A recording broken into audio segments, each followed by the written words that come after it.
Woo-ha. Woo-ha. Hey. Wu-Tang. Woo-ha. Got you all in check. Is it Wu-Tang or is it Busta Rhymes? Oh, maybe it's Busta Rhymes. Woo-ha. I think Woo-ha got you all in check. Wait, no, that's more. But isn't like woo-ha? Isn't that Al Pacino from Son of a Woman? Oh, maybe. Yeah, maybe. Woo-ha. All right. Good evening. Yeah. Oh, now you're Count Dracula. Now we do voices. Now you're the Count from Sesame Street. One. That purple mofo. All right, what's up, folks? Welcome. Happy I was gonna say Sunday evening. This is the end of your weekend, folks. So sad moment. Let's have a moment of silence for your weekend. But we're here to help you along. Talk a little bit about what's going on. Me and Rob here. This is the Sidekick Show. Very attractive gentleman over to this side. I don't know if this is reverse or not. One of these sides is Rob Gaudette, who is always down for a good time, always filled with tons of knowledge, and all kinds of other fun stuff. And I'm just here hanging along. No, John, don't sell yourself so short. I do no research for this, folks, and it is very apparent. No. If you are listening after the fact, John and I are live every Sunday at 8 p.m. Eastern. But if you're watching on YouTube, if you've stumbled upon this channel, please do us a favor and like, subscribe, hit the bell. Usually John's daughter will come in towards the end of the episode and remind us to do that. If you're listening to us on your podcast streaming service of choice, whether it's through Amazon Music, Apple, Spotify, please give us a 5-star review and a like and a rating or a review. You know what? Listen, like and comment. Right. Your comment can be, you guys are idiots, but because of that, I'll give you 5 stars. And that's fine. We'd be okay with that. So today we're just going to actually chat a little bit about what's been going on, what's new, and then talk about Netflix had a huge week last week with the announcement of a huge deal with WWE, which will be a lot more significant for us in Canada than it is for our friends in the US, as well as some exiting of a high ranking official over there and the landscape of Netflix. And then it kind of starts to beget in conversations is there too many movies nowadays comparative? And we've kind of broached this topic a little bit, John. We've done our way back machine. Remember when we used to do this? And remember all the movies we would watch, but now we don't really have those type of conversations because there's just too much. Or is there? Maybe there's not enough for you. So we're going to talk a little bit about that. And John's got some stuff that's going on in the shop. So we hope to keep you entertained. And if not, still give us the 5 stars. That's all we ask for. Help us out. Help a brother out. Help a brother out. So John, how are you, buddy? How was your weekend? I'm good. I'm just hot off of coming back from the Mississauga not Comic Con, the Ontario Collectors Con, which is the toy show. So if you follow me on the socials or you follow Heroes World, we did post up that we were going to be in 2 places at once. So the store was open and we were also in Mississauga. If you're ever looking for vintage toys, go check it out. They also had a comic book section this time. They kind of alternate video games and comic books. There was a lot of cards there, Rob, a lot of Pokemon cards there this time. So it looks like they're creeping into our toy territory, but that's all right. Lots of room for everybody, lots of hobbies. So check that out. The next one is in March. There's one in March in Mississauga, and then April, we're in your neck of the woods, Rob. Ajax Con again. When is that? April what? I'll look it up in a second here. Let me see. Yeah, you do that because I'm going to be in and out of town throughout the month of Ajax. You again. Dance competitions. Also, Rob, the weekend. Rob is a very adamant dancer. He wants to be on what's that show? Dancing with the Stars. I'm trying. April 14th. April 14th. So March 24th is the next. Oh, I'm going to be in Niagara Falls, New York. Oh, you son of a bitch! I was going to say we should do dinner, but I guess not because Rob is avoiding me like the plague. It depends. It depends. Listen, we might be home on the Sunday. You never know how these competitions go, so we will see. Yeah, the winner takes it all. Anyways. Yeah. Other than that, Rob, did you get the chance to catch up on anything this weekend? I know we had some fun drops, some reactions. Roadhouse comes to mind. I don't know if we can talk a little bit of Roadhouse. Tekken 8 dropped. If you're into fighting games, I've been playing that a little bit. Yeah, how's that? What else, Rob? Did you manage to catch Echo? I think you said you were going to go try and watch so Echo actually, I haven't. You know what happened is I actually didn't. Here's what happened. So last week after the show, I was like, okay, I'm going to start Echo. And then I was like, I saw that the first episode was like 54 minutes or something, and I was like, I'm tired. I don't know if I can stay up that late, which I know makes it sound very old. And so I was like, you know what? I'm just gonna, screw around and see what else is kind of on. I'll put Echo on the side for now. I'll get back to it when the next day when I have time. But then what I did, John, is then I stumbled on to my Apple TV Plus subscription, and For All Mankind, the full season 4 was there, and I was looking at it, and then I don't subconsciously my thumb went, yes, please, and I pressed it, and I started episode 1, and then I ended up, which is like well over an hour, and watched the whole damn thing. So suffice to say, I didn't watch any of Echo, but I have completely watched all the fourth season of For All Mankind and finished that off. So Echo is next. Good choice. Are you happy with your choice though? For All Mankind is your jam. You actually have recommended it several times. On here. But you know what? I have to say, I don't think I liked season 4 as much as I've liked the other seasons. So okay. Yeah, well, season 4, it's getting deeper in there, right? Always strong first, second seasons usually. Well, sometimes it's the reverse, right? Usually you have like kind of decent first and second season. By season 3, they're really getting their stride, and 4 and 5 are usually their strongest, right? And then they start to plateau out. But in this series, I love season 1. Not to say season 4 isn't good. I found it very frustrating at times. So, and maybe that was the purpose. I don't know, but at any rate, it's worth a watch if you have the subscription service to Apple TV Plus to check it out. Yeah. All right. Cool. So For All Mankind, Rob, check that out. Anything open in theaters, Rob? I feel like I haven't been to theaters in a hot minute. Yeah, I was gonna go. I know Beekeeper was last week. A couple of guys mentioned that they went and saw that and enjoyed themselves. I don't know. Statham hasn't really delivered for me, Rob, lately. If we're talking Hobbs and Shaw, Expendables 4, I did not want to run another theater movie with him. What's up, John? But yeah, what are your thoughts on Jason Statham quickly before we move on? Hit and miss for me. But I think he takes everything he can get. Like, I think he's offered a ton of shit, and he's like, yeah, I'll do it. Like, he just, give me the money. I don't give a shit. But when he hits, and no pun intended, it's great. Like, I love Wrath of Man, right? Like, him with Guy Ritchie, fantastic. Right? Yeah. Me and you not eye to eye on Wrath of Man. We did watch that all together.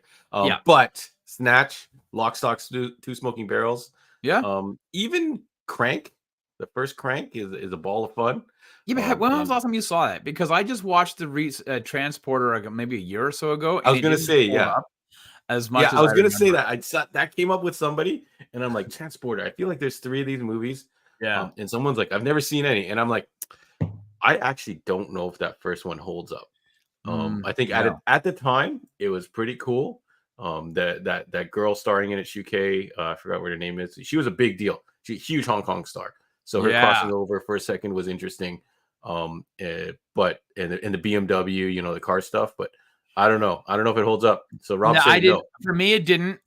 Lewis says The Mechanic. That was another one. Yeah, because he was The Mechanic. There was like 1 and 2. They were okay. Like, he's done some of these weird. The Meg comes to mind. Which one? The Meg, the shark one. Yeah, I didn't watch The Meg 2, but again, I kind of like, do I really care to? I don't even know, right? So, he's done some like weird. There was one he did with where he's out in the bayou, and that was an okay action movie. Again, he puts out a lot of these things. You know what? Speaking of too many movies, which we're going to talk about later. Too many movies. This guy has 2 movies. Maybe his IMDb is a little too rich with hits, misses, mediocre. He's putting out movies like he's Nicolas Cage trying to pay off a gambling debt. I don't understand. You know what? I'm gonna take a look to see what his IMDb is in terms of his movie output. Yeah, folks, you guys in the comments, let us know how you feel about Jason Statham. Impossible. I feel like he's less than 50-50 for me. You know what? When I go in, I know it's a greater chance that it's not going to be great, which kind of sucks. I want to root for him. It says he's only been in 57 movies. This year? This year? Yeah. This year, right? Yeah, that seems like really low. Homefront, was that one of them? Yeah, Parker. Like, he tried. I think that Parker is based on like a series of books. Yeah. I think he tried to redo that, and it didn't go anywhere. Yeah, The Mechanic. Expendables, Crank, Death Race. Remember that? I actually liked Death Race. I do own that on Blu-ray. Oh, really? Yeah. Okay. Yeah, it was fun. It has cars in it too, Rob. The Italian Job. Oh, Italian Job. Yes, that's a win. That's in the win column. Yeah. Yeah, I don't know. I thought he had a bunch more. Killer Elite. Like maybe you know what it is. We see so many of these things on like Netflix and Prime and Crave. Like you're just like, wow, this guy's cranking out. Well, I think we want to like him. Every time he pops up, we will give it a second look. Fraser said he's a fan. A wicked on you, Fraser. And maybe you just have a lot of fun. John Yo says all of his movies kind of blend in together. I can see that. And he reminds me of a Meg modern. too. What the hell's going on? Yeah, I don't know if that was the I never title of the saw movie. it. But it reminds me kind of like Van Damme and Seagal back in like the early 90s when they were just putting out all these movies and you're like, wait, another one? Like I kind of feel like they would go on a tear. There's a moment where Van Damme is just owning everything. Like every movie coming out is Van Damme, and then Seagal I feel like not as big, but maybe just because I wasn't as big a fan of his. But yeah, damn if I didn't love them Van Damme kicks and splits. Kicks and splits, that was your thing, eh? And the accent really helped. Yeah. Anyways, I don't know. It seems like he's got a lot. I hear good things about Beekeeper though. I hear it's actually a lot of fun. So I don't know. I wouldn't mind checking that out. We'll see. Yeah, streaming. Rob's gonna check it out on streaming. Probably. I really want to see Godzilla -1, and I think it's going to leave the theater before I get a chance to see it. So, oh yeah, everyone I've talked to has raved about Godzilla -1. Yeah, that's probably one I would actually probably blind buy. To be honest with you, I would just be like, yeah, I'm just going to buy it. I don't give a shit. So yeah. I think we might circle back to this because if you look at the budget for Godzilla -1, when we get to talking about are there too many movies, it is, I believe, a low budget movie. Yeah, with a lot of heart and a lot of attention to detail. Hence it working. So when we talk about movies later, I feel like that's going to be something coming up. Yeah. Rob, can I show you a couple quick things from the shop coming up? Yeah, buddy. Or can I talk a little bit about something? Okay, so we do have our book club going on. Andre just ran the Batman, the White Knight this past week. Great turnout. And the next one coming up is Saga Volume 1, and that's going to be at the end of February, the last Thursday of February, I believe. You can double check our website for that. But I do want to do a quick PSA, folks, about something we call FOC, which is Final Order Cutoff. When we order our comic books, we have what's called a Final Order Cutoff date. So if you are interested in certain books, there's a lot of comics out there, folks. So we have this date where we have to get our orders in, and then you're guaranteed that we are going to be able to fill that order for you. So it's good to give your local shop. If it is Heroes World, awesome. If it's some other place, great. It's good to look up whatever the FOC is due that week and let them know if you want specific covers and titles. I'm going to show off a couple of quick comic book covers. Here's a Batman cover, Rob. So a lot of the DC books, Marvel books will have several different covers. Sometimes it's hard for us to pick one or two that we really like. So it's good to pinpoint those down for you if you have a favorite artist or if you just like visually how some of these look. Like this Batman hanging or flying up, falling upside down or diving or whatever. Really cool cover. This is one from the Batman and Superman World's Finest book where they're kind of going back to the Kingdom Come era. And then we've got these ones here. This is DC's sweater weather cover line. So they've got a Nightwing book. They've got a Superman one with Superman and Lois there by the fireplace. And then they've got this Dick Grayson and Starfire. And then there's a Power Girl one, which unfortunately is not coming up for some reason. It's so too hot for TV. It's been blocked. Yeah, too hot for TV. And then we have new books from Dark Horse, like this Helen of Windhorn, written by Tom King, which is described as The Wizard of Oz meets Conan the Barbarian. So okay, we sometimes take chances on these books, but sometimes we don't. So it's good to let us know if you're interested in any of these types of books. And this is the new Ghost Rider. This is the Greg Capullo cover. If you like Greg Capullo art, he's doing this Ghost Rider. He is doing an Incredible Hulk, which looks amazing. But if you're interested in stuff like that, definitely hit us up. Let us know, or let your local shop know. Here's the Incredible Hulk one. That's a pretty iconic Hulk, right? Wow. Rob? Yeah. Like you can't beat that. That's a good looking Hulk. And then there's a Rose. Super short hair, right? With the high fade. Yeah. The undercut. Yeah. Super undercut. Looks really good. Lots of muscles going on there. Black White Widow. There's a Rose Besh cover. So if you have specific artists, like this cover's just got a lot of style, folks. So it's hard for us to know which ones to order. So definitely let us know if you're interested in any of those. But yeah, so yeah, file error. Yeah, definitely file error on my side. I don't know what's going on there. But yeah, that's I just want I just want to let you guys know FOC final order cutoff, real thing in the comic world, and it helps a lot of places out if you let them know to order things before FOC, not the day before it comes out, because it's probably too late for us to get that for you. I want it the day after it comes out. I want to call you and say, "Can you order this for me?" That is always the hardest, and it sucks to disappoint people and just say, "Hey, sorry, we're sold out. Sorry, we didn't order that.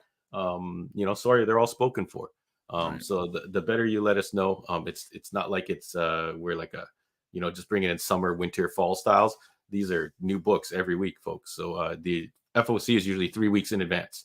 Thank you for listening to that quick PSA.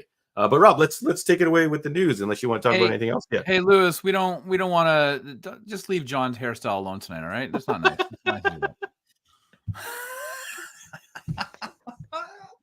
A classic. Yeah. There was a fair amount of I guess listen, there's always going to be news stories every week, and sometimes we try to cover them off as much as we can, especially when there's like huge geek news, which kind of is always in our wheelhouse. Did you I guess you didn't get a chance to save those pictures from the Dune popcorn buckets? Did you? Oh, the Dune popcorn bucket. I'm sure you guys can look it up online. Yeah, if you look up the Dune popcorn bucket. Yeah, I don't think we're gonna get that in Canada though, Rob. Do you think so? No, probably not. Yeah. No, but we missed the good stuff. They did an Optimus Prime one where it's like a trailer and all that stuff. We didn't get it over here in Canada. Trust me, we were looking for it. Those were interesting popcorn buckets. I didn't ask for extra butter. Rob, quick aside. Do you get when you get your popcorn, you go to Rainbow, or where do you go? What's the name? Landmark. Of the Landmark Cinemas. Rainbow Cinemas. No, sorry. Landmark. When you order popcorn, one of my buddies, Pat, who always goes to see the movies with me, always gets layered popcorn. Layered butter. Layered butter. What do you do? I get whatever's naturally on there. Do you guys in the comments, do you guys get layered butter? No butter? What do you do? Or do you squeeze, that mystery tub of stuff? Yeah, I won't do that. I'll spend the 35 cents on the layered butter. Landmark does have that. They have that, the butter dispenser with the holes all through it, so that when they put the popcorn in, it does dispense the butter. Oh, that's high tech. Yeah. So so that's what they do, because you don't actually order your popcorn at Landmark. It's a great big wall, like a freezer type that you open up the doors and you pull out the size of popcorn you want. It's on different shelves, and then you make your way through. You get all your stuff. You go to cash and you say, "Oh, layered butter." You tell them butter, and they put it underneath the big machine, and it has the holes that puts it all automatically for you. But I actually stopped doing that. I've stopped doing. I'm gonna have to come up there, Rob. That sounds hella entertaining. I told you, man, 1,000 times. I've actually stopped putting butter on my popcorn some time ago. I just go au natural. Sometimes I'll put like a little bit. Yeah. Sometimes I'll put the powder stuff if I'm kind of in the mood for like the ketchup flavor or whatever. I don't like I don't like the sour cream and onion. It's too strong. I don't like the salt and vinegar because it makes me cough when I inevitably inhale the powder. And the barbecue tastes like shit. So I usually do the ketchup. But for the most part, no, just plain popcorn. Yeah. I like kind of like just what they do infuse some type of butter flavor in it, but I don't ask for the extra butter. And one time I got it because my buddy ordered it, and they just instinctively did mine as well too. And man, that was too much for me. Shout outs. I think Sarah says she layers that butter. Facebook user, sorry, we're not going to see your name. But if you hop over onto the YouTube, we can see you there. Otherwise, we can remain anonymous. Lewis says he doesn't get popcorn. What do you eat during the movie, Lewis? Do you eat candy? Well, he follows it up later on. He says he gets nachos. I think is what I think. Nachos with cheese. Yeah, nachos with cheese. That's a staple. Yeah, but here's the problem with that is that you got to eat that pretty quickly, because if you get the two cheeses, because I'm not going to use a salsa. You get the two cheeses, then it gets cold pretty quickly, so you really got to like shovel that in, right? There's no joking around with that. So I actually, I once before, up in Ajax, they had like it's like the Morningside theaters or whatever, like the straight chairs. And I remember I took my sister-in-law once. We were at Morningside, not anyways. And I was walking through an aisle. Her and I went to go see Saw, and I tripped, and I was carrying all of these like drinks and nachos and 2 things of cheese in it, and I tripped, and the nachos and cheese fell on the seat in front of me. And I was like, God damn it. I was so pissed, right?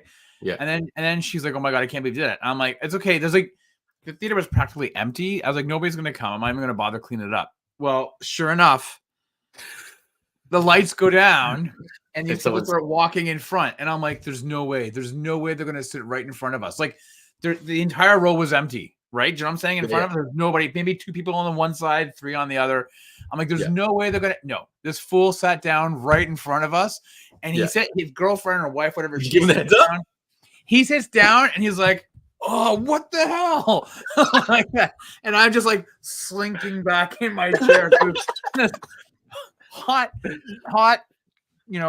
cheese. It's now hot yellowish orange stuff on that. Well, he must have had a fun time in the movie.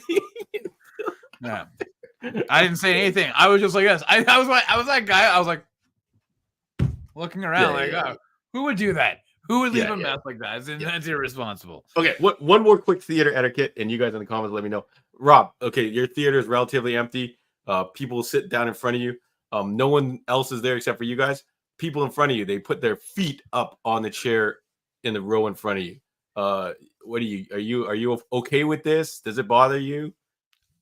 Wait. So my question though is that are the feet? Do they have shoes on them or is it barefooted? Let's say they have shoes. This is not a Quentin Tarantino situation here. No, but summertime. I've seen the ladies with the sandals. They take their feet off the sandals and they put their feet on, hanging off the back. Does it make a difference if it's either way? Yeah. Well, I kind of find that to be a bit annoying, to be honest with you. But I will find it distracting if they're right in front of me, because like again at Landmark now it's all like on a like it's stadium seating, so I don't really. But if I'm getting kind of the lower area it would kind of irritate me if I would see their feet. It's like people who drive in the passenger seat and they have their feet up on the window wells, like by the top of the window or by the side mirror. Right. And then the passenger. I remember we used to do road trips over the States, and sometimes there's a long stretch of highway. I would see people with their feet out the window, and I'm like, I'm more I don't think it really bothers me either way, but I'm concerned that if something happens, they are toast. In the movie theater, it doesn't really bother me in my line of sight, but I feel bad because that's a spot where someone normally puts their head. And you're putting your foot there, and that's not where it's supposed to be. You know what I mean? Not to hate on you if you want to kick back and relax. I don't know if you would put your feet up on the top of a chair at your own home. So I feel like you shouldn't do anything that you wouldn't do in your home out in public. You know what I mean? That's kind of weird. But you know what? If you do it, hey, whatever. Maybe you're trying to live out your Margot Robbie and Once Upon a Time in Hollywood or whatever the hell you're doing. So shouts to that. Fraser shouts out going to barefoot to the bathrooms. We all remember Britney Spears got slammed for that, but leave Britney Spears alone. Yeah, but people, they take their. What I'm saying is that I've seen the people take their sandals off. They put their feet up, and then they put their sandals back on to go to the bathroom, and then they come back and take them off. Or like I've seen in wintertime, I've seen some people wear like Uggs, and they don't wear socks with those, so they take them out because they don't want their feet to sweat. Yeesh. So then the feet are kind of hang because we have the reclining chair. So now your feet are hanging like you can see that. Actually, I find to be a bit more problematic is that, and now I can see you're not doing anything wrong. You're using the recliner, but now I see your bare feet, right? And I know that they've been sitting in Uggs for you got to figure at least 40 minutes, right? Yeah. And I can only imagine that they're going to start to stink. Yeah, so now I feel like a barefoot at this level in your eyesight is going to catch your eye. I don't think I've ever experienced that. I usually just people see they put their shoes or whatever. They kick back and they just, since no one's sitting up there, they just put their foot up there. But I just feel like that's a spot normally where someone's head is, and I don't know if the guys, those guys have to, shout outs to the theater staff. They got to rush in. Sometimes these shows are back to back. I don't know if you've ever talked to any theater employees, but remember Mario had a really short runtime. That means they have even less time to clean that theater up, right? So they're rushing, they're doing their best to clean it up, and they don't need to see shoe prints on top of the seats, folks. Or so, anyways, toe prints. yeah, Jesus Christ, or just a smell. Imagine sitting in a chair and just kind of like leaning. Anyways, we'll get off that. That's why Mike says that's why we stream at home these days. And yeah, and this is going to come up later. We're going to talk about movies, streaming, and all that kind of jazz. Yeah. So let's go, Rob. Anything else? No. Yeah. Okay. So let's dive into the news, folks. If you guys want to talk more about theater experiences and how we can improve that, and what bothered you and what grinds your gears, let's make an episode of it. Yeah, because we're getting a lot of questions. Before we Sarah asked a question, and I'll just put this is the last one. Yeah. Do you bring your garbage out with you, or do you leave it on the seat? Yeah. I have always been taught to clean up my own mess. And I always pick up my stuff. I remember in university, you would see, the food courts and stuff like that. You would see people just leave everything on the table. And one time I saw a guy, like a janitor or something, picking it up, and he was just cursing under his breath, talking about, you curse your kids that get lazy, blah, blah, blah. And he's like, I just felt bad for him. So I've always been raised to pick up my stuff and throw it out. What about you, Rob? Do you clean it up? Oh, no, I'm not a savage. That's ridiculous. Like you pack up your garbage and go, right? I always feel bad if like popcorn spills and it's on the floor. I'm like, sorry, right? But no, I always take it out with me. But yeah, if it requires you to have a broom and a dustpan, unfortunately, we're not equipped with that at the theater unless you carry it in your pocket, folks. Maybe with the new selfie sticks, there's a broom attachment. But yeah, I do feel bad if you spill a little popcorn or you drink on the floor, but I feel like that is something you can't just scoop up and take care of. So unfortunately, and I feel like they understand that is an accident. Yeah. Or some people do it on purpose. I don't know what's wrong with people today. But yeah, if you just have your drink and your popcorn, it's not that hard for you to take it out. But anyways, there we go. Yeah, Mike says bring it with you. Yeah. There's garbages everywhere, folks. If they didn't leave a garbage can within just 2 steps of walking out that door, maybe. Yeah. Anyways, Rob, let's go on. Let's get to the topic. Thank you everybody for giving us your Monday night.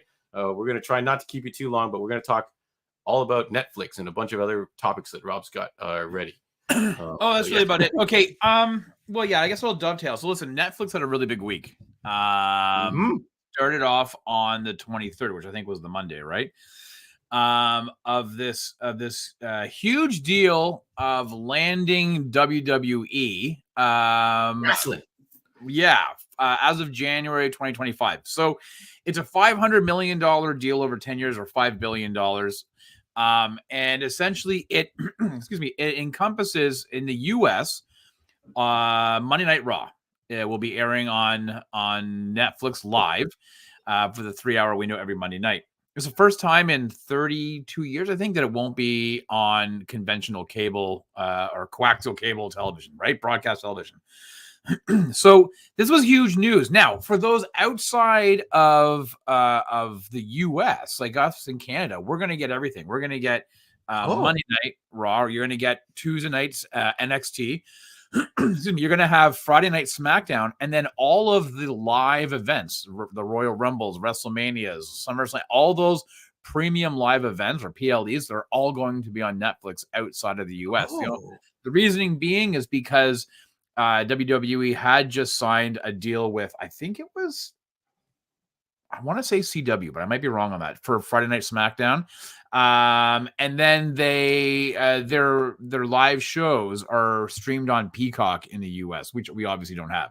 So at least in Canada, we're going to have all of that, which then it eliminates, because I currently have what they call, the WWE Network came out years ago, and then it got bare bones down, and it became whatever it is now on Sportsnet Plus, right? It's $15 a month or whatever. So that will be, they've lost their rights. They've had that for 10 years. So this was huge news for Netflix, right? I mean, they've tried going live a few times. We've seen, though, was it 2 weeks ago? One of the NFL playoff games was streamed live. There was a Chris Rock special, I think, that was also live or something Yeah, like so that. Chris So, Rock, they had a lot of problems with the Chris Rock special on Netflix, right? It shut down the servers, people couldn't access it. They also, I think it was a Love Is Blind reunion show. That one was crashing the servers. Like there was a lot of problems that they've had. So I'm assuming they've made guarantees to WWE parent company TKO that they are going to be able to have no issues globally broadcasting Monday Night Raw and all these other events. So for a Canadian wrestling fan like myself, I'm pretty excited that it will be on Netflix. I know that the Netflix subscription service is going to go up. They've already kind of hinted it's going up again. Yeah. But if it'll save me the $15 a month I'm paying on Sportsnet, I'm fine with that. I think it's great, right? This is added value. This is possibly the X factor for Netflix to start adding these live sporting events. I've always been looking for a way to get into wrestling, and I'm like, how do you watch it? And they're like, well, you got to watch it live on network TV. I'm like, no one has network TV. Get out of here. Or you got to subscribe to this wrestling thing. I'm like, I don't know if I'm into it or not. Like, you have to be dedicated. You have to be into wrestling to subscribe to a wrestling channel, right? Yeah. But me as casual who wants to maybe check it out and see what's going on, or maybe get into it or happen across it, this is a game changer, I think. Right? This is pretty cool. Yeah. So actually, Michael just asked a question. He says, "Are the live events pay-per-view or are they part of your regular? They'll be part of your regular subscription." So there will not, as far as we know, there's not going to be any added, and I think it'd be really difficult for them to be able to have a secondary tier to pay. So right now, it's included in my monthly subscription with Sportsnet Plus for the WWE network, and I use that in quotes. So it'll be included. So all of that outside of the US. So again, like you said, John, for value for service, it makes Netflix a bit more enticing, because we've talked about a few times, John, about how many streaming services we all have and which ones are you going to start pairing off or saying, shut it off for a month, come back to it in a couple months. I'm not watching it. But if you have a weekly and again, in Canada, so you have 3 shows a week that are live, plus once a month you're going to have a premium live event, right? Whether it's elimination, like the next one that's coming up, Royal Rumble was last night, and in February it's Elimination Chamber in Australia. Like, you got to think next year, as of January, things are going to change. I think that's a great deal for Netflix altogether. Yeah, I think that's a huge get. And like you said, reality TV, I think you were talking about Love Is Blind and all that stuff. If this is the market they're kind of like shifting to, when we get more into talking about the movies and stuff like that, I think that's a smart move. Like, that's crazy. I'm gonna tune in. I've been looking for a way to get into wrestling. So Jonathan asked if Netflix is going to get the full WWE library of old stuff. So again, in Canada, currently we have like, if you actually are a subscriber to Sportsnet Plus, if you go to their back catalog of WrestleManias, let's say, there's a whole bunch that are missing. So the understanding that I've been able to find online is that, yes, Netflix will carry the old events, right? You're not going to get all of the Raws from the last 32 years, but all the major events you'll probably be able to, or at least a good portion of it. But again, we're still a year away from all that, right? So it might just start off with the live stuff, and then they'll start adding their back catalog of things. But yeah, that's cool, right? We're going to be there. So then Netflix then shifted a little bit 2 days later. And so they had an individual who was like the head of their film production, right? I don't remember what his actual title was, but Scott Stuber was Chief the name. Of something or rather, yeah. Yeah. And so he was essentially he's been let go, or he's leaving. He's got a couple more months. I think his actual end date is sometime in March, but he's going to be leaving. He was kind of in charge of going out to the actors and directors and bringing them, saying, "Hey, make your movie. We're going to buy it. It's going to be a Netflix movie. You're going to be a Netflix movie, and we're going to be here for you, right? We're going to distribute your movies." And apparently there was a Hollywood Reporter story about this on the 25th, I believe it was, of January. So you can check that out about Stuber leaving. Apparently, he wasn't overly happy with some of the things that happened with CEO Ted Sarandis, including having one of their movies going into theaters. So, like, if you remember, John, Knives Out sequel, Knives Out by Rian Johnson. He had a sequel called the Glass Onion. It went to theaters for a couple of weeks. I think it made like $16 million in like a week and a half or 2 weeks. and then went on to onto Netflix worldwide, right? But he apparently Sarandis didn't really like that. He not a big fan of dropping some of these movies on in theaters first, right? He wants it to be, okay, you want to put it in on a. They own a couple of small theaters. You want to put it on there because it allows them to then be able to apply for the Oscars and to be able to say, hey, we want these to be nominated, right? But apparently Sarandis was like, nah, I'm not a big fan of putting a lot of these movies out in theaters first and then Netflix. I want them straight to Netflix. We want to get those eyes, right, and increase our subscriber count, or at least maintain without bleeding off any users. We want these things to go straight to Netflix. And the reality is that we haven't really known a lot of what the viewing numbers are for 98% of these movies. Supposedly, there wasn't a lot of right, and so there wasn't a lot of big fanfare with the Rebel Moon Part 1, which you, Stu, and I did a fantastic review on. And if you haven't checked it out, go back into our library and check it out.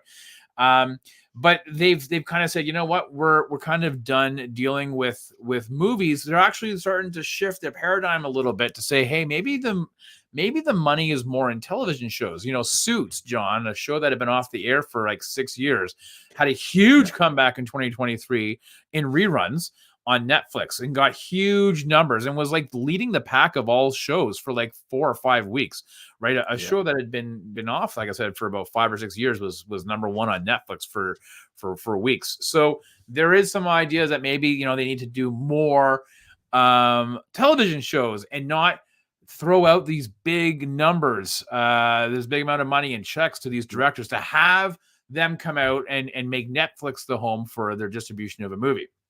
Yeah, Cobra Kai comes to mind. Cobra Kai was YouTube, comes over to Netflix, kind of blows up.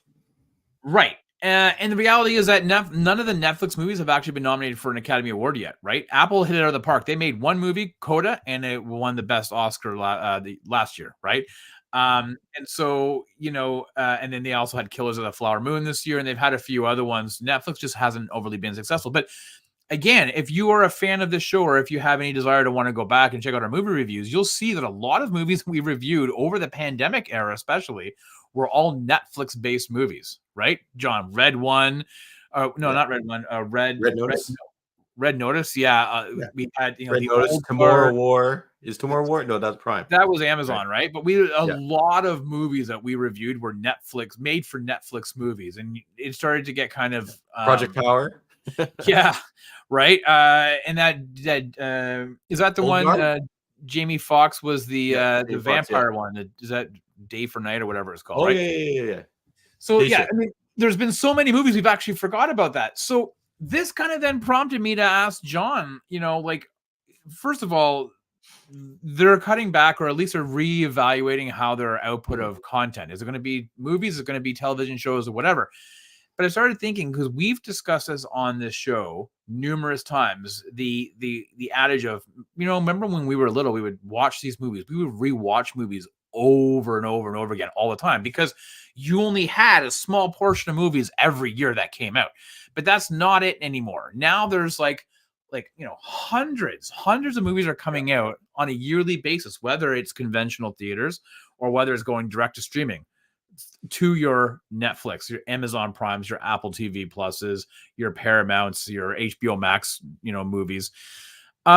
So are there too many movies now, John? Are we at a point now where we can't watch everything that's coming out, and it starts to just bleed into one another? Like, what are your thoughts on the Netflix model and whether or not we are just inundated with too much content? Yeah, there no question there is too much. There's a lot of content for us to consume. It's not like the 80s. It's not like the 90s where, like you said, we had one movie and we watched that movie for the whole summer. Whereas we might have just not had access. And it's also access too, right? You're able to stream these no problem. But to bring it back to my point before, there's too many, as the kids would say nowadays, too many mid or lower movies coming out, like just like phoned in. And I think some of the articles talking about this chief Stuber guy or whatever, he was kind of responsible for throwing a lot of money, like you said, at these stars, these directors, and just like throwing too much money at and making these extravagant productions. And I feel like if you think about the last couple movies we've enjoyed, they probably are lower budget movies that have to work and massage the most out of that budget. And if you don't have a large budget, you have to massage the other portions, which are, dialogue, storytelling, character development, that types of stuff, instead of boom, bang, pow, kablooey, red notice, or relying on the star power, relying on your Ryan Reynolds to hop on talk shows and go, hey, watch my new movie. I would argue all the big ones, I don't think I've liked any of them, really, aside from maybe Extraction. Yeah, Extraction 1 and 2 always come to mind as ones that I really liked. I didn't mind the Adam Project, right? That was the Ryan Reynolds one. Yeah, I quite enjoyed that. Yeah. Yeah, that was kind of cool. But you're right. Like, and I know there's a lot of people who hated the Gray Man. I thought it was okay. I thought it wasn't that bad. Gray Man's fun, man. Gray Man's fun. Yeah, there's some gems, but yeah, there's definitely too much content. The problem is, though, is that we're naming the gems because those are the ones that we remember because we probably watched them a few times, like the Old Guard.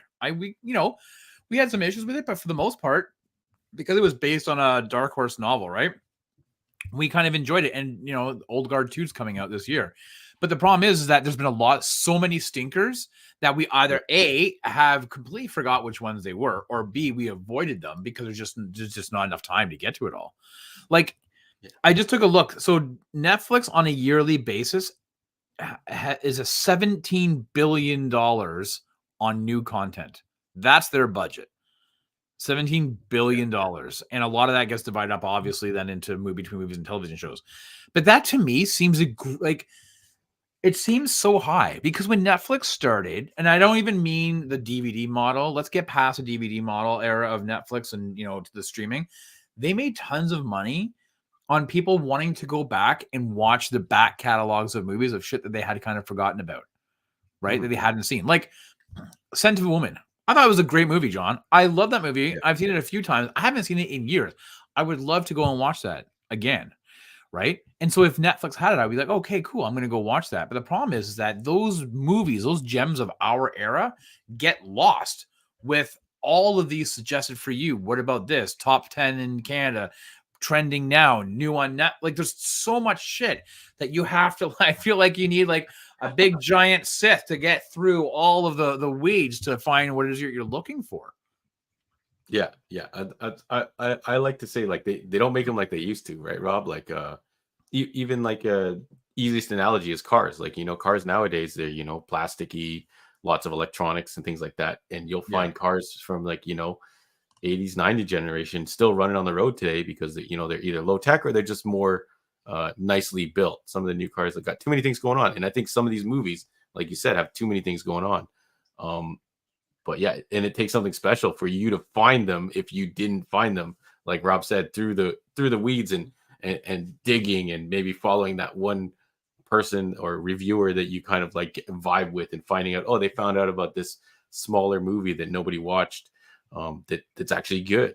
But yeah, I don't know. There's like, and where is everyone watching? Like, I don't know, like where you're watching these streaming movies, right? Are you buying a big home theater setup, or are you watching it on your tablet or your phone?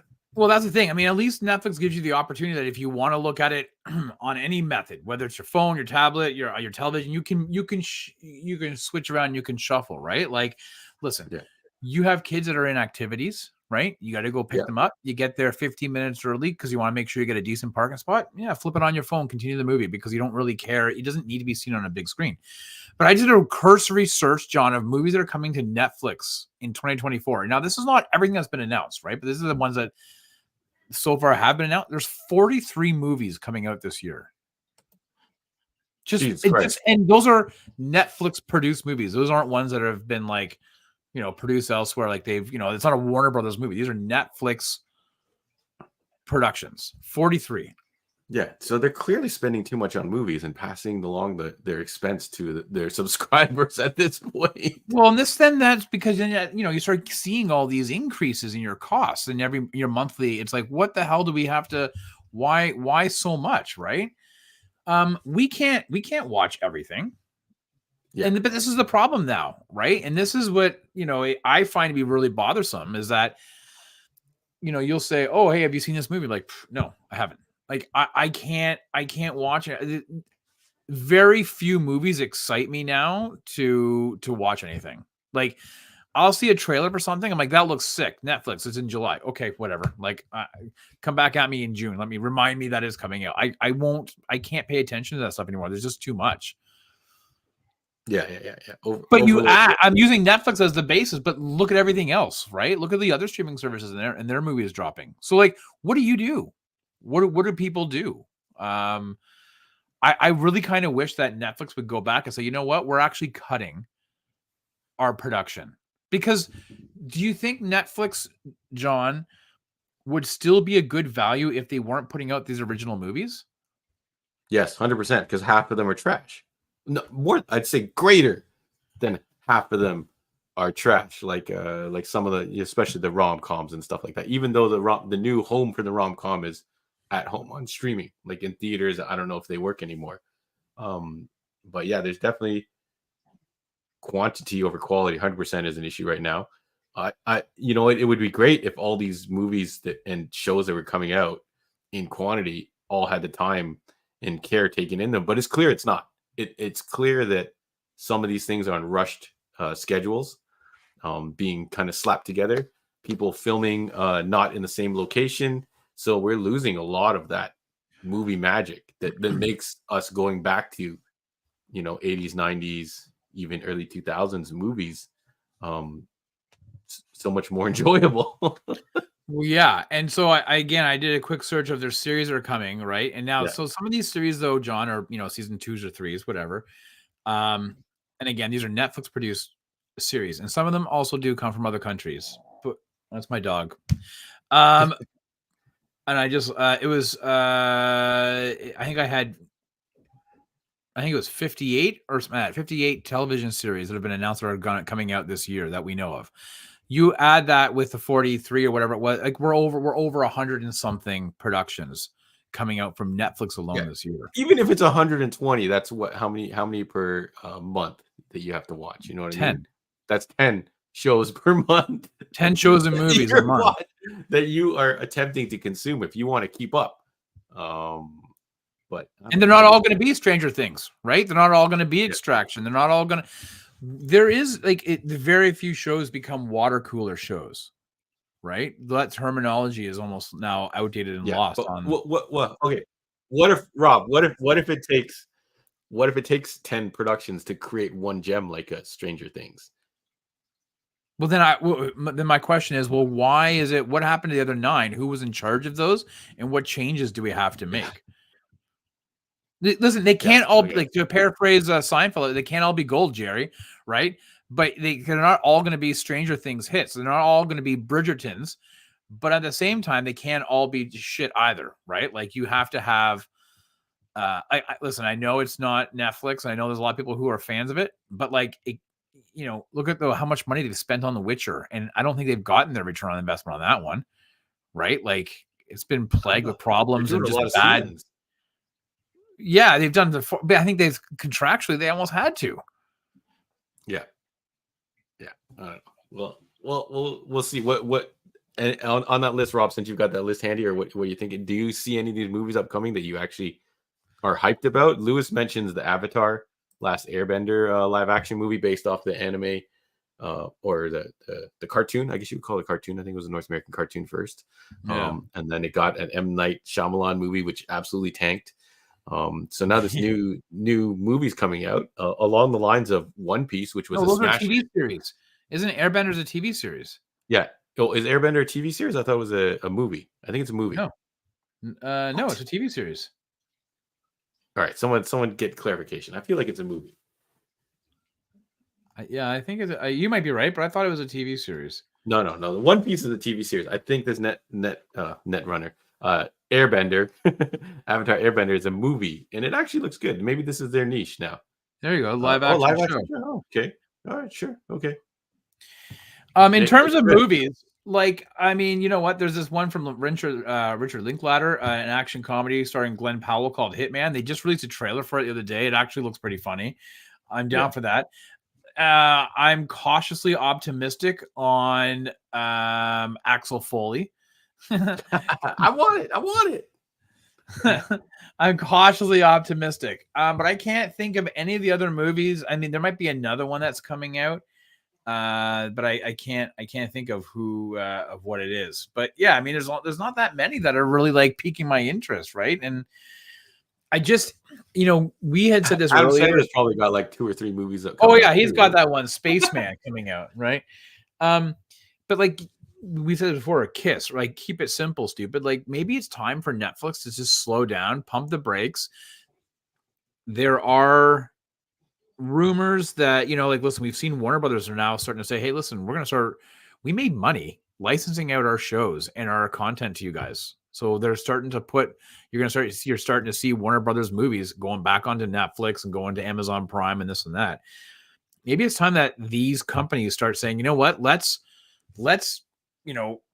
make some stuff, but let's also support the shit we've made in the past that we know people love, and get them to be reintroduced to the new stuff that we're, putting out in theaters and whatnot. Yeah, you can have a few movies a year that you've made for streaming, but I think people would be happy going back to those classic shows, and those classic movies, right?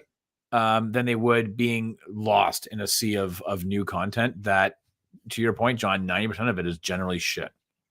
Yeah. I think that if the reason we are getting so much of it is because it is mid, everything is being done mid or half-assed, or I like the analogy is these sliders. Oh, you want the star? Slide this up. Oh, everything else, the story goes down, dialogue goes down. Oh, you want VFX?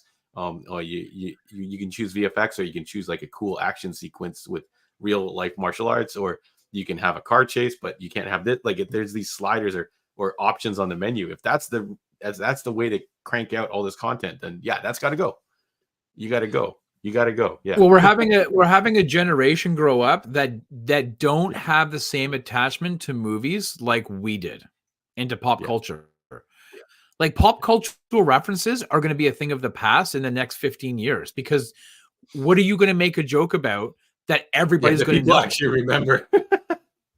Right? Yeah. Because they're like, what was that from? You're like, oh, it's from this movie. Like, and you get that now. People are like, oh, I don't think I ever watched that, or I forgot about that. But for the most part, people are like, oh yeah, I remember that. I remember that reference. I know what that reference is from.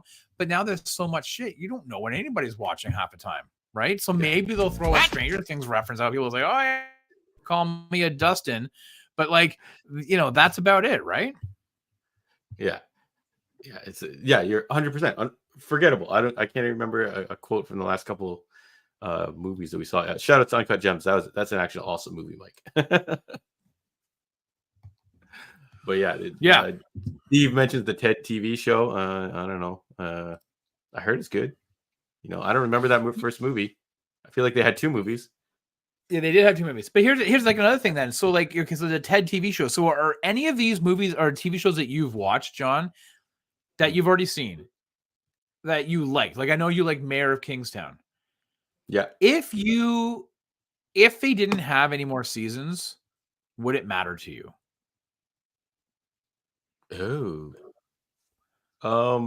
Like, I think if it has a good ending, you know what I mean? If that show has a good ending, I would think, like, I would watch The West Wing, and I loved that TV series, and I think, and when it ended, I mean, it was 7 years and it had its run, and I think, I really enjoy, like, I look back fondly on watching those, but I have a tough time looking back fondly on a lot of these new shows now, being like, oh, I'm really glad because I don't like, even Ozark, to be honest with you, we loved those, but it doesn't have the same resonance for me as the other shows. I hated that finale. I hated the final season of Ozark. I hated it.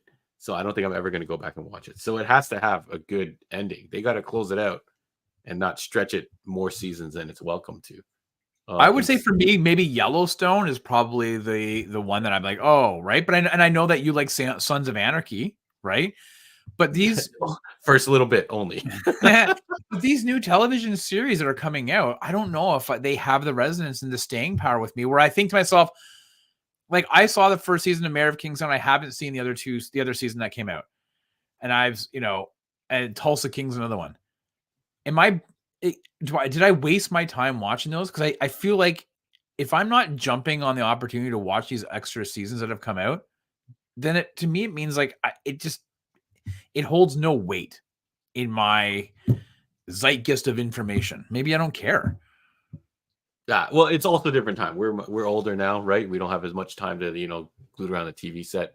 But yeah, new shows nowadays. I keep trying to think of what new comes to mind. Like shows like The Bear. I guess you know what? If it's a good show, it's got Sure. potential. Like The Bear, I'm pretty sure everyone's gonna rewatch The Bear at some point. Yeah. Um, you mentioned Ozark, but the finale didn't finish strong, so I think that's going to disappear. Breaking Bad, I think, is one of those ones that someone's probably going to bring up. You always bring up The Wire, but I feel like that's pretty far back, so that doesn't count as a new show. No. Yeah. So yeah, you guys can think of a new show that's going to be really stuck with you, other than maybe something like Star Trek. Would you consider some of these new Star Trek like Well, Strange? no, Strange I don't New know. Like, World? I think Succession, right? Like, I think, people Yeah, will yeah, like okay, yeah, Succession. It just finished off, and people will be yeah. like, "Oh, they Solid ending. I think people like the ending too, right? yeah." People still talk about the original Game of Thrones. People go back to those 6 seasons, even though the last season was whatever it is, what it That's what is. I'm saying. People If still Games of talk. Thrones had a stronger finish, then maybe we would still be hearing about it. Well, I mean, you're hearing about it enough that they've got a new series based on it, right? So I Yeah. still think it's in that it's stuck with people, and it will. I think it'll have longevity as people grow, and they'll think, "Oh yeah, I remember watching the Game of Thrones."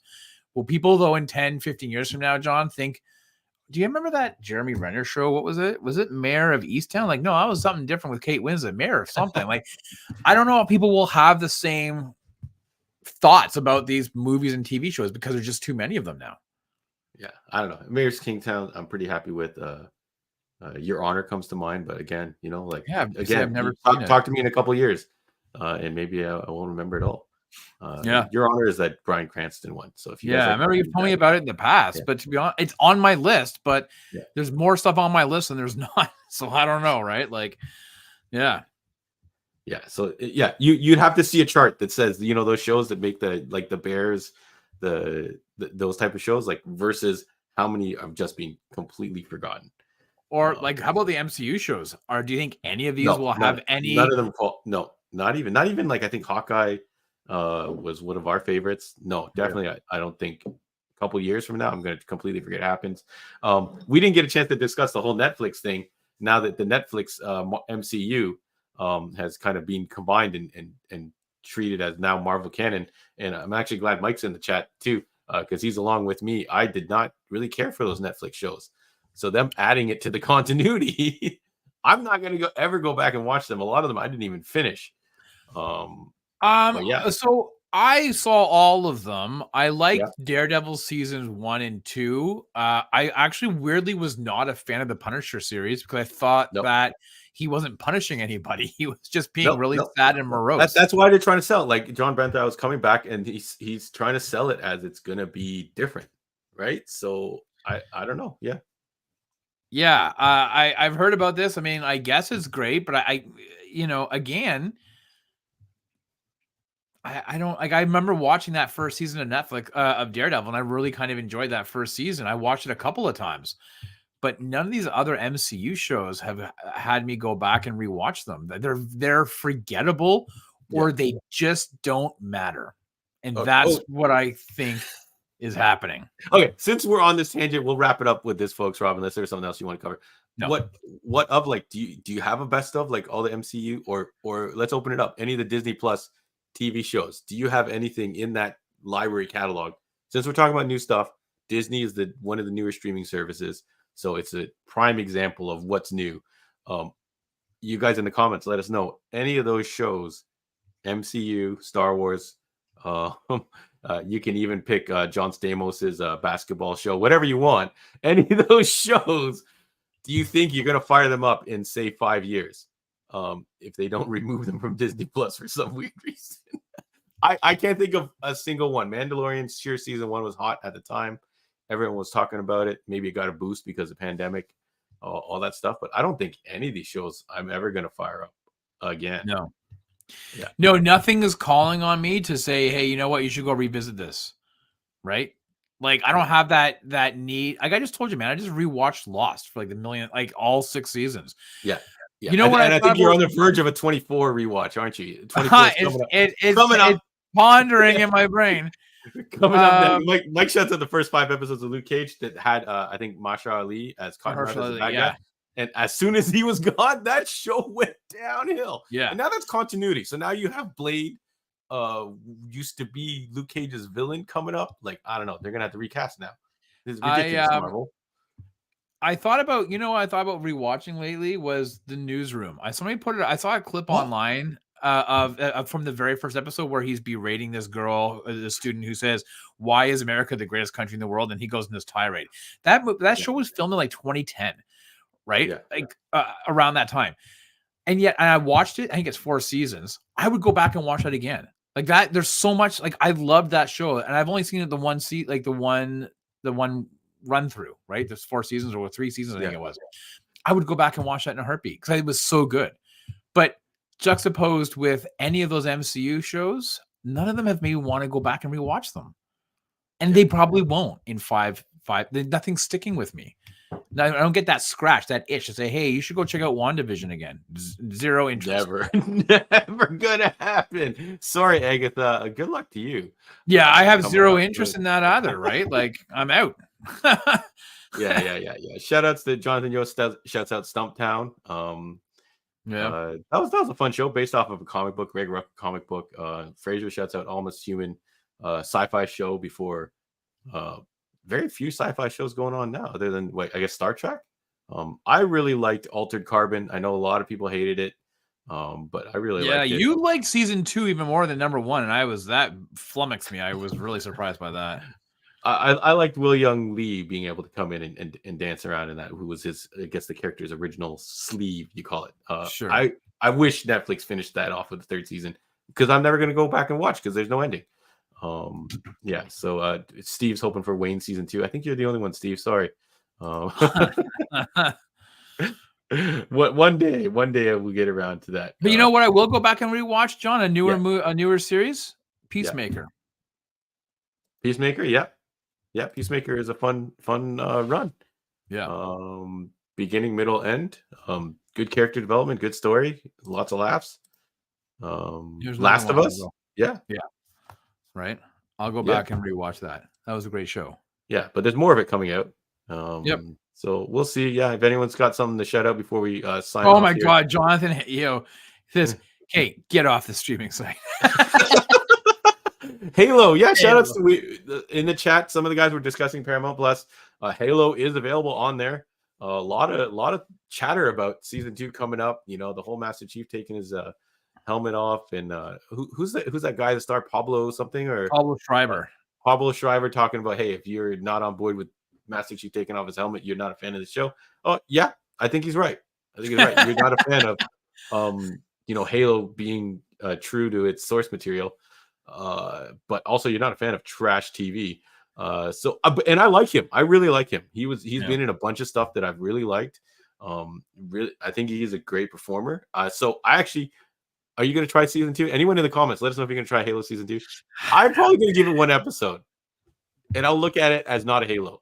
I'm going to wait until it's all done, and I want to get and then hear the buzz. If people are like, "Wow, season 2 just destroyed the first season. The action was so great. The Covenant were like," then I'm like, "All right, I'll give it a go." But I'll wait till it's all over and done. Everyone's like, definitely do not touch Halo season 1. Yeah, someone said they didn't finish it. I think Lewis, you do not need to finish that. Peacemaker, Mike. Unfortunately, I think we're waiting until 2025 before we see anything. But he's writing scripts now, so it's gonna happen. Watch old Hingle. You know what? I'm not gonna watch Halo episodes. I'm gonna watch Red versus Blue episodes, because that shit was hella funny back in the day. But yeah, Lewis, good luck, dude. If you do it, if you pull it off, you watch that Halo and get past an episode or 2, gold medal for you, dude. But he also refuses to watch Dune and a bunch of other good stuff that we have recommended. Yeah, and he didn't. All right, so I guess the consensus is there's too much shit. There's generally too much content. There's too much stuff going on in life, and I feel like that's the game now, though. That they think that's winning the game, to get out as much content at a mediocre level as possible. Yeah. And you can 100% tell these movies.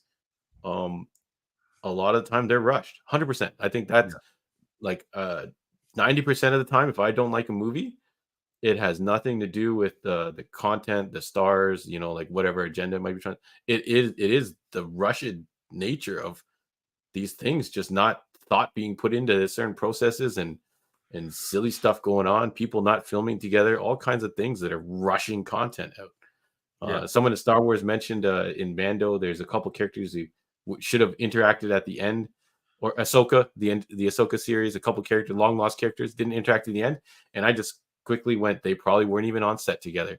They were probably on green screens. Yeah, don't care. But yeah, you can't. The chemistry is not there if you're not there.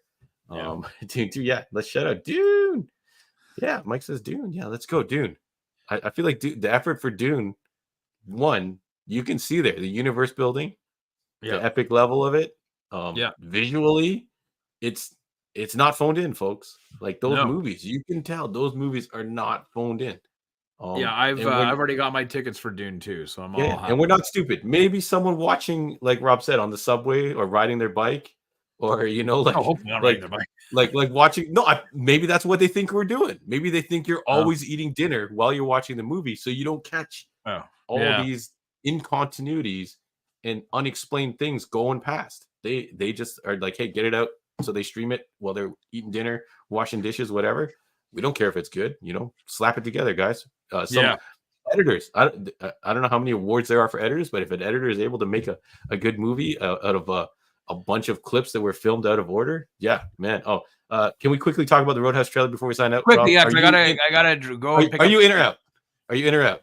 Roadhouse. It's on Amazon Prime, so I'm gonna be begrudgingly in, but I can't believe you don't like this trailer. I really liked it. It looks pretty fun. You can't top the original. Patrick Swayze, the monster trucks, the violence, the style. You can't. But they've done a good job of modernizing some aspects of this story.